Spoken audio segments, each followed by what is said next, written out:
This is a review of my first set of Klim riding gear.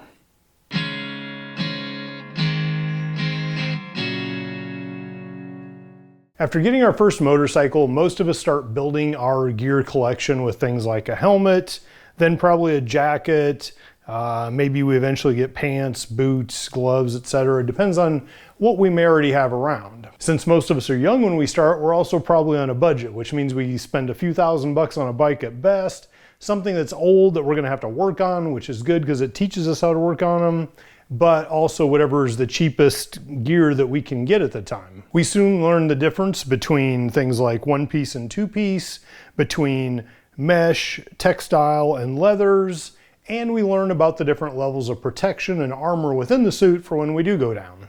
Somewhere in our motorcycling adventure, we also start getting caught in rain, cold weather, hot weather, and we start to realize that each of these different types of gear has different implications on what kind of weather we're going to be riding in, and all of this takes a lot of money. So we end up with all these different types of gear, and unfortunately, when we're young and we waste money on the cheap stuff, like a cheap set of boots, we realize that our feet are still drowning in what was considered an all-weather boot. So all this is just lessons that fuel our experience.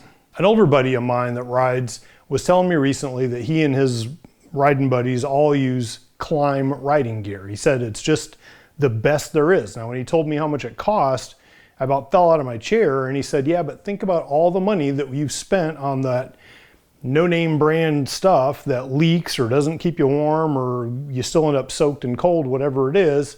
And he said, it's really that good. Once I got my GS Adventure bike and I wanted to start doing some more long distance riding, I decided to try a set of the Klim gear. Yes, I winced at the price, but then again, I've had my years of riding with 3 tube socks on each hand and packing tape around them, trying to keep my hands warm. I've been soaked to the bone and shaken so bad from the cold that I can see the front end shaking. So I've suffered enough over the years. I figured I'm in a position that I can get this if I want it. Let's go ahead and try and set myself up so I have all the right stuff for doing the long distance rides. I went with the Klim Kodiak series of gear, which is all weather and waterproof. It's got the Gore-Tex in it, and this is in the stealth black color. Some people like to do brighter colors just to make them more visible. Personally, I don't like standing out any more than I have to, just because I like to go at a spirited pace. I'd read online that the Kodiak series is sized a bit uniquely. Even within the Klim brand, it's a little bit closer to the European sizes. So I went through, I ordered on Revzilla, and I went through and I did all the sizing chart, measured everything to get it. And I started with a 54, both jacket and bottom. And it seemed pretty clear from the sizing chart that was the right size. I also ordered a set of the Vanguard GTX long gloves in XL. I also ordered a set of the Aggressor 2.0 socks large in electric blue. The total for these 4 items was about $2,500, which is a lot of money, don't get me wrong. Not thrilled about the price, but when you think about it, the last Dainese track leathers I bought, one piece, was probably around $2,000 for that. I think the Laguna suit it was called.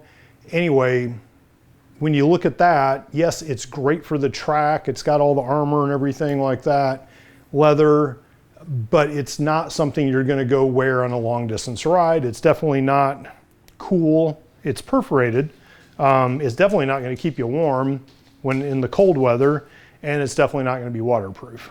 The size 54 jacket arrived first, and when I tried it on, it was tight. Now I know from buying track leathers in the past a couple times, you want those kind of suits to be snug, because when you come off the bike and you're rolling down the asphalt, you don't want your body to be rolling around inside the leathers. So I'm not surprised if it's a little snug, but this was to the point where it felt like it was restricting my breathing almost. So it was clearly too small. So I ordered the 56, the next size up. Now, Revzilla is easy to work with on this. You can order the new one, and then you don't have to send in the old one before you get the new one on the way. So I instantly ordered the new one, waited for it to come so I could compare them. You can do that, but in this case, because the 54 was obviously too small, I just sent the 54 back. So it's nice to be able to do the back and forth.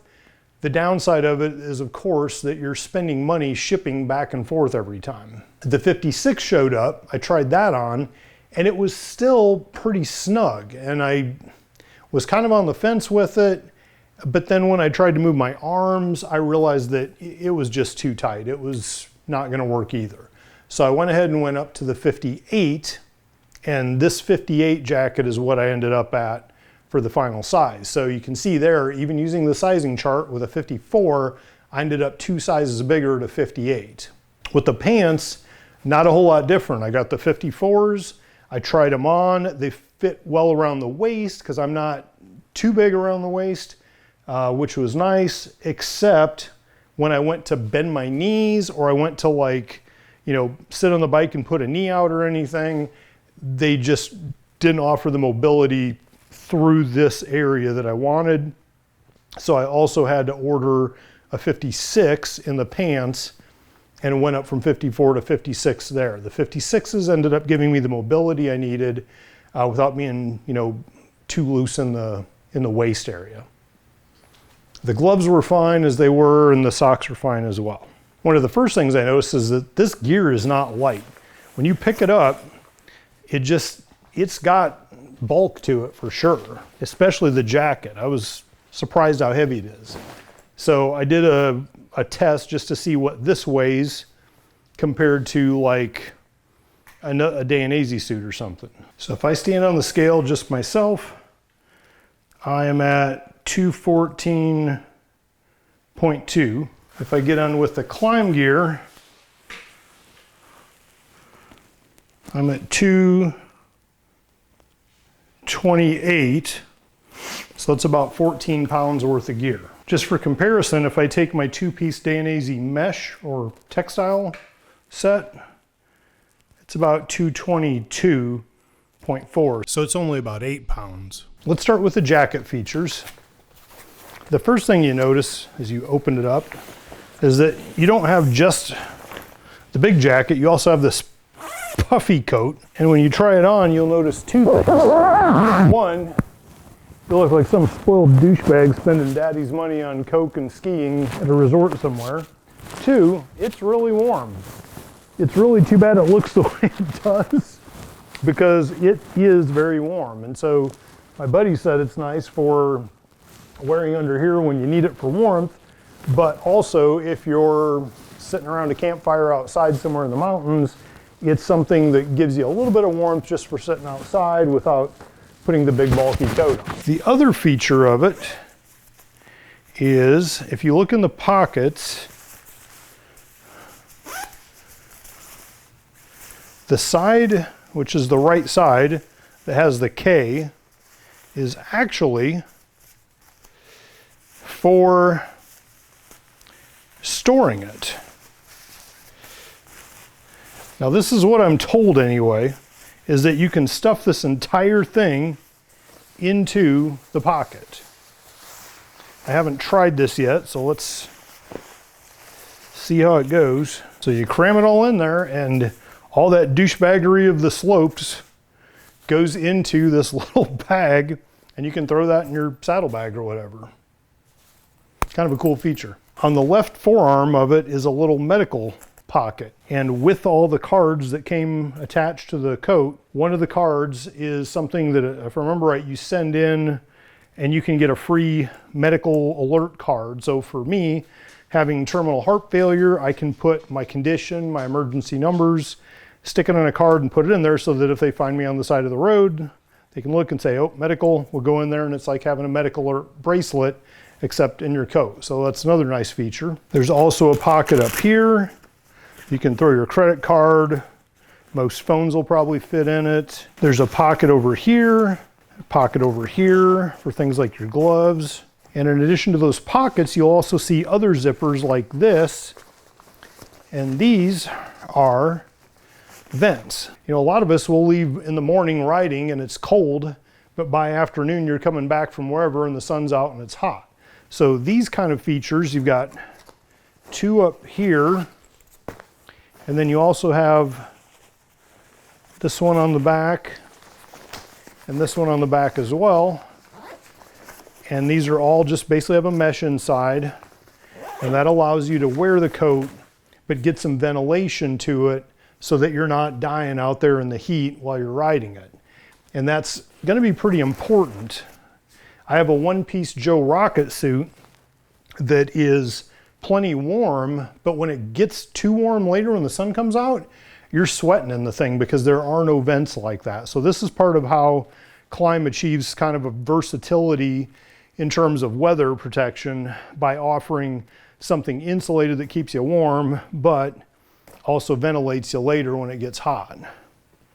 There are also plenty of straps here, everywhere for adjustment to kind of fine tune the fit depending on what your arm size is. If you got the largest arms in the world, brother, you might need to step these out a little bit. There are a lot of reflective surfaces for safety just to make you show up at night a little bit. You do have armor in places like this and up here. So is it gonna offer the same kind of protection that the Dainese leathers will for the track? Probably not, but you've got back plates and everything else. So it's still gonna give me a whole lot more protection than when I was riding choppers. When you open it inside, you can see the back protection in some of the armor spots.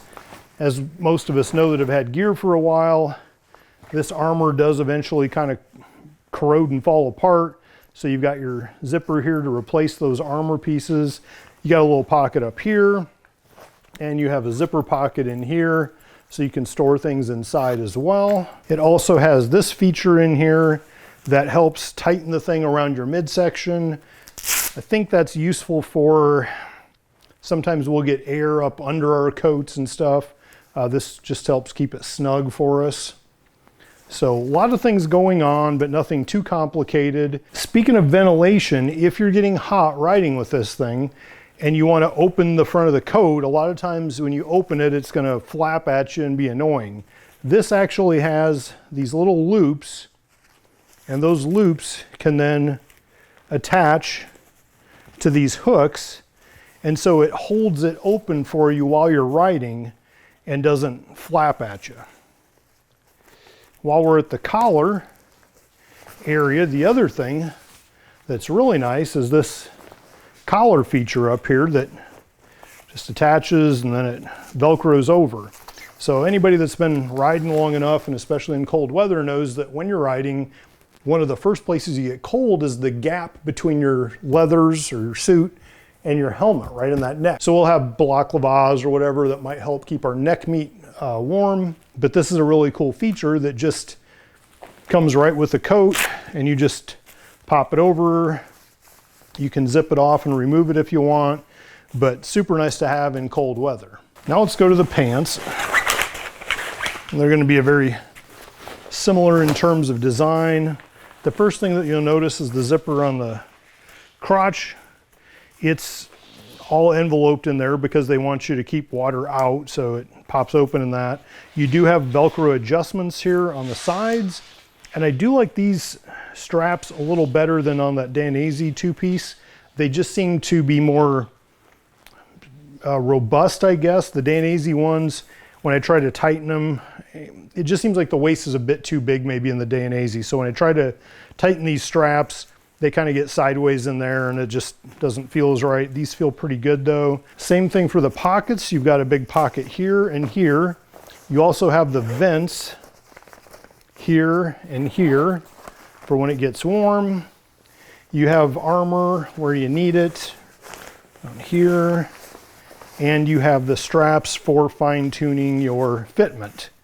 You also have zipper and 2-button positions, so it might give you flexibility. Also have some reflective pieces on it. You have the 2 vents on the back side to go through from front to back, same as you do on the jacket. And like many 2-piece gear setups, you have a zipper at the bottom of the coat and the top of the pants, so you can zip the two together, and that way when you're riding, you don't get the back fluttering, and you can keep all the cold air and rain out. A lot of times it's hard to get the pants to fit just perfect around the waist and stay up on their own, especially when they're kind of heavy.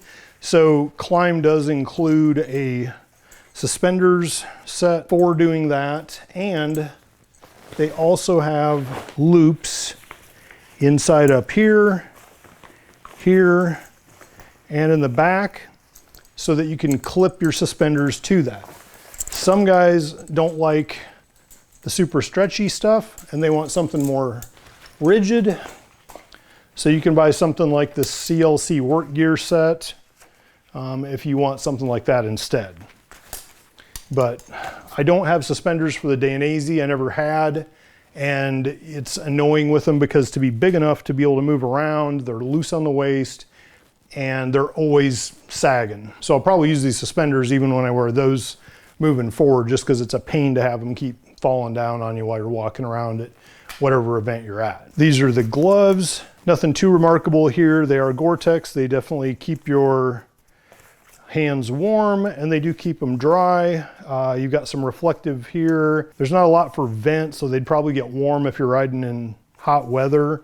You know, I've got lighter gloves that I can use for that. They have the little squeegee on the finger for clearing the water off your helmet visor. And they won't have as much armor. There's not like carbon fiber with titanium knuckles like my Held Phantoms or anything. But again, these aren't made for the track, they're made for touring. Now for boots, I already had a pair of city boots that are a good waterproof one.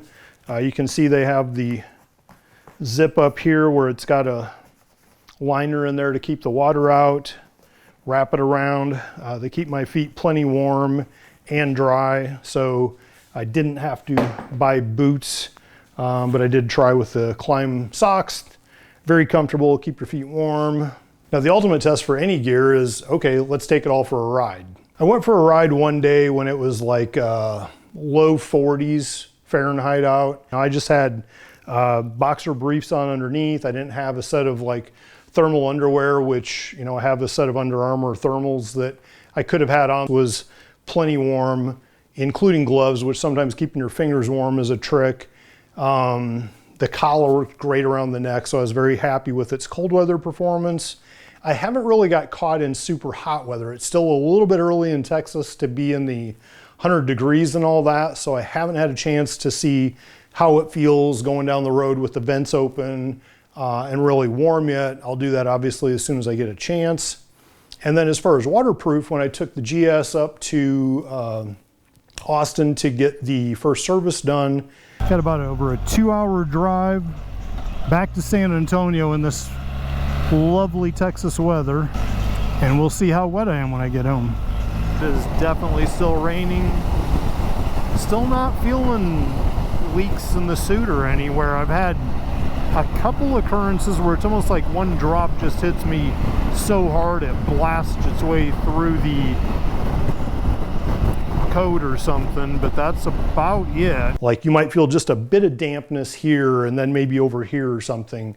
But other than these real small instances, which was, you know, maybe 2 or 3 the whole 90-mile drive home, it really performed well. Like I said, I got, you know, other than those little spots, I had no water. I didn't have a wet shirt. I didn't have wet socks or wet legs or skin or anything. It did a great job of keeping the water out. But to me, that's a big deal to be able to keep that water out for that long of time on the road is pretty impressive. So the big question is, well, is it worth the price? Well, it's a pretty easy decision. 20 years ago when I was riding, I didn't have 2,500 bucks. I didn't even have a car.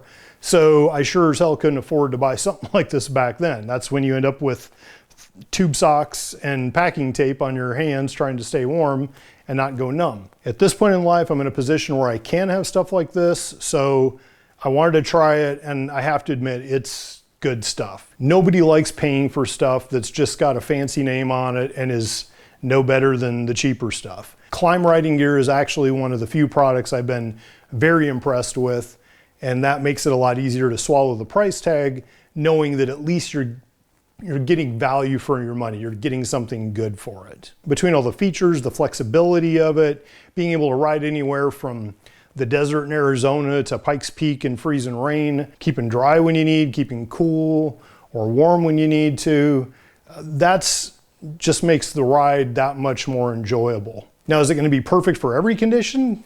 No, maybe not. I still have the Joe Rocket one piece that honestly keeps me warmer when it's down to near, say, 30 degrees. However, you'd be roasting in that if it was over 65 or 70. Since I bought the GS Adventure, which is really kind of the Swiss Army knife of motorcycles, To me, this climb gear is kind of the Swiss Army knife of riding gear. So for me, it's a good fit, and I'm really looking forward to getting some long miles in with it. If you haven't done so, please click the link below to subscribe, hit the little bell for notifications, and let's live for today.